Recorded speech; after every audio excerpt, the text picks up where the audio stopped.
We're good to go? Could you come forward? Yep, just tell me where you need me. I'll move to you guys and then just adjust that how you need to.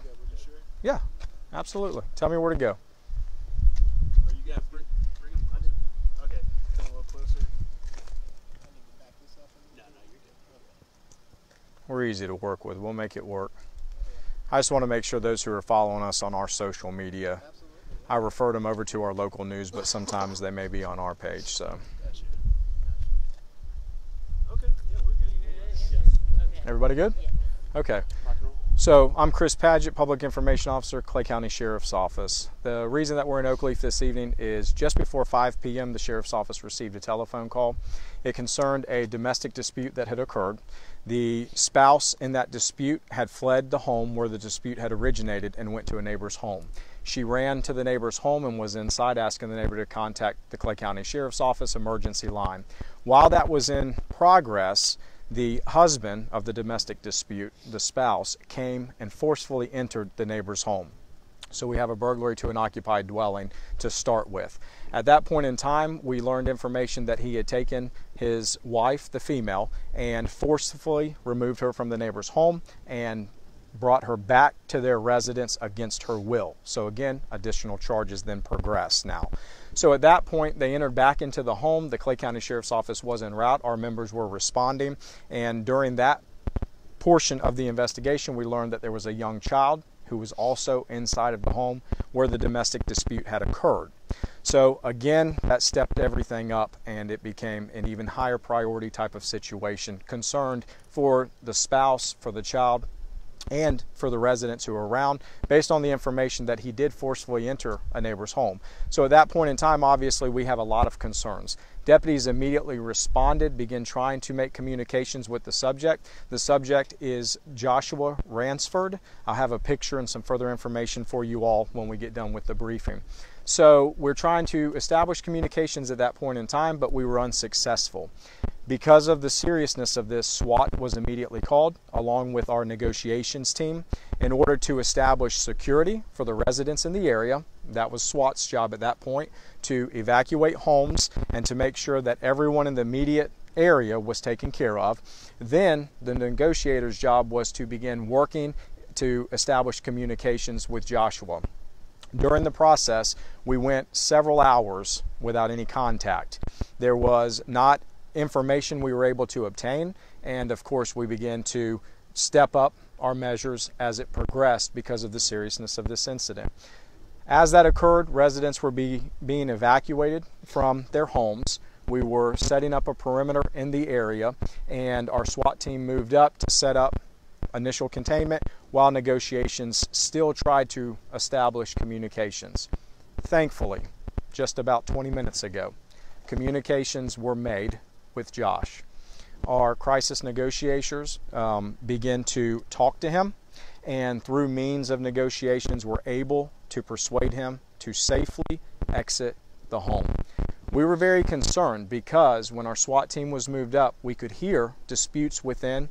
We were trying to establish these things and we weren't making headway, and then fortunately communications were made. So thankfully, with the hard work of our negotiators, with the containment made by our SWAT team, all residents are safe. At this time, Josh is in custody of the Clay County Sheriff's Office. His wife is being spoken with.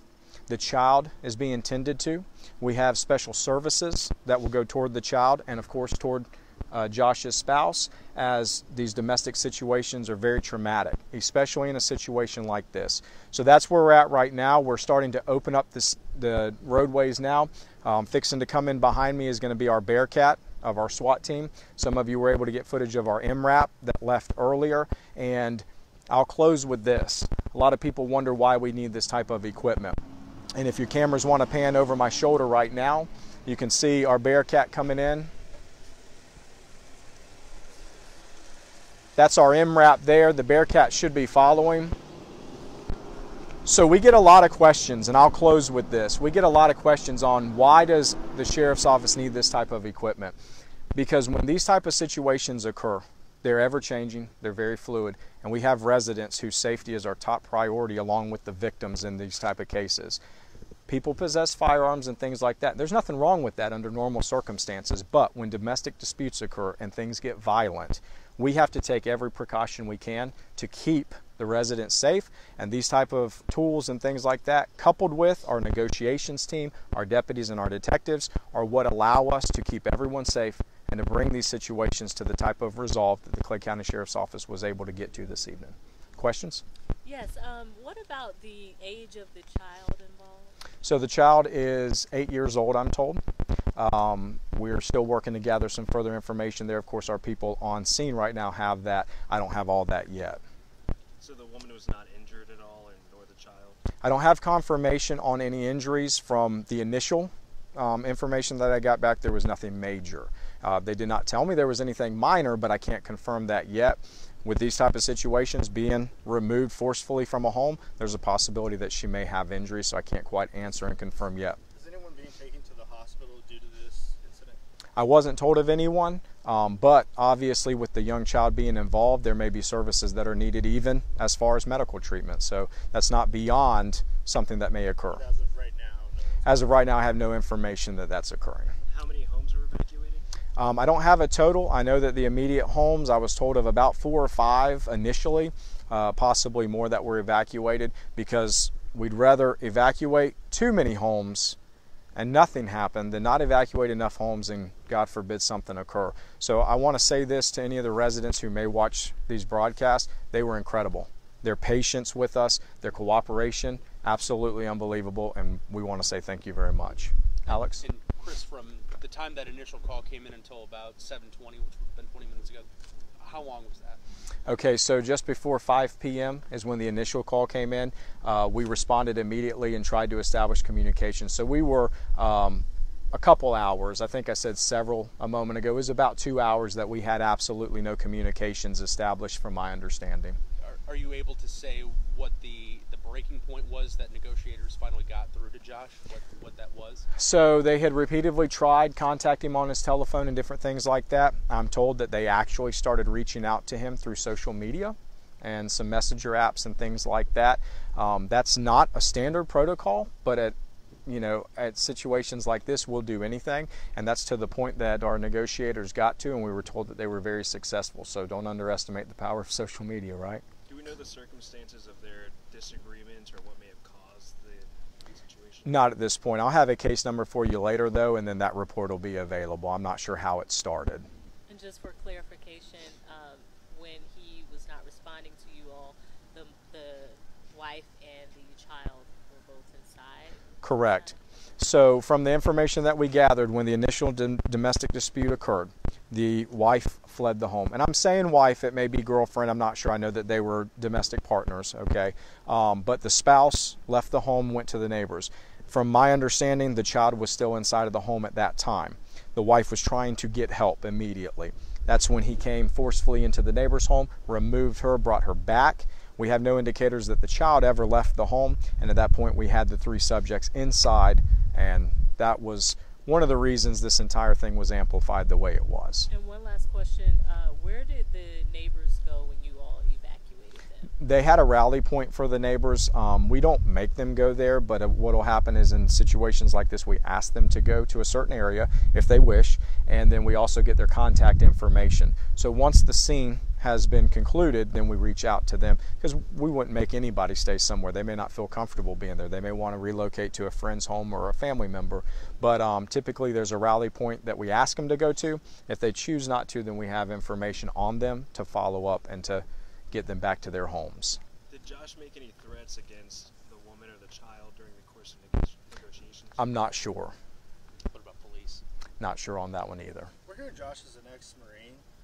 Do you know if that's true? And then if so, does that go into any thought of how you guys negotiate, considering that a lot of our former armed service members have weapons and guns and are certainly trained in a different way than the normal average citizen?